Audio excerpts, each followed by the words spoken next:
ఏంది ఇది? ఏం పేపర్లో ఎవరు డిడని చూస్తున్నారా? పాస్ అయినావా? అయితే ఈ కథ వినాల్సిందే మీరు. ఇవాళ పొద్దు పొద్దున్న లేవంగానే వీడు మా ఇంటికి వచ్చిండు. ఏం రా ఎన్నెళ్ళేంది ఇంటికి వచ్చినావు అని అంటే, లేదురా చిన్ని స్కూల్కి పోదాము అనమాట. ఎందుకురా అంటే, చిన్ని స్కూల్ జ్ఞాపకాలు గుర్తొస్తున్నారో ఒకసారి చిన్ని స్కూల్కి పోయేద్దామని అన్నాడు. ఇదేదో పెద్దనే కథనే ఉన్నది అని చెప్పేసి నేను ఇడుతూనే పోతున్నా.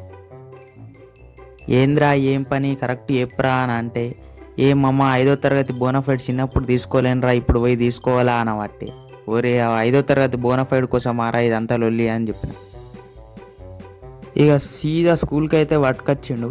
మనోడు మంచి కాన్ఫిడెన్స్లో ఏదో బస్సులో పోయినట్టే ఆధార్ కార్డు అయితే తీసుకొని లోపట్లకైతే పోతాడు చూడు.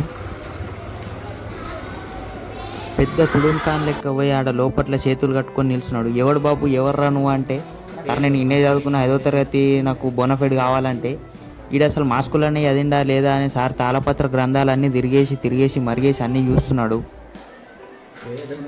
ఆ తాళపత్ర గ్రంథాలు ఎంత లెంకినా వీడి పేరైతే దొరుకుతలేదు. ఏ ఇయర్లో చదివినవరా అంటే అది కూడా తెలుస్తలేదు వీడికి. ఇక మనమే అట్లనో ఇట్లనో వేసి పేరైతే దొరకబట్టించినాం. ఇక మనోడు ఖుషి కొద్ది బోనఫైడ్ చేతిలో పడంగానే ఫుల్ ఖుషి అయిపోయింది. ఏదో సర్టిఫికేట్లు వచ్చినట్టే. ఇక ఆడికెళ్ళి సీది ఇంటికి పోగానే అయితే ఇగో ఈడైతే మన సబ్స్క్రైబర్ ఈడు మనోడైతే ఆడ కనబడ్డాడు. సో నువ్వు కూడా సబ్స్క్రైబరా కాదా నువ్వు కింద కామెంట్ చేయు. సబ్స్క్రైబ్ చేయకుండా సబ్స్క్రైబ్ అయితే చేసుకో. ఈ ఫీలింగ్ ఏంటంటే నన్ను వీడియో తీస్తే నేను ఎంత ఫేమస్ అయిపోయి ఆయనతో అందరు ఇంటికి మా ఇంటికి సెల్ఫీ కోసం వస్తే ఎట్లా అని మనోడు ఫీలింగ్. అందుకే వీడియో అయితే తీయకరా అంటుండు. సరేరా మరి సీది ఇంటికి పోరా అని చెప్పిన.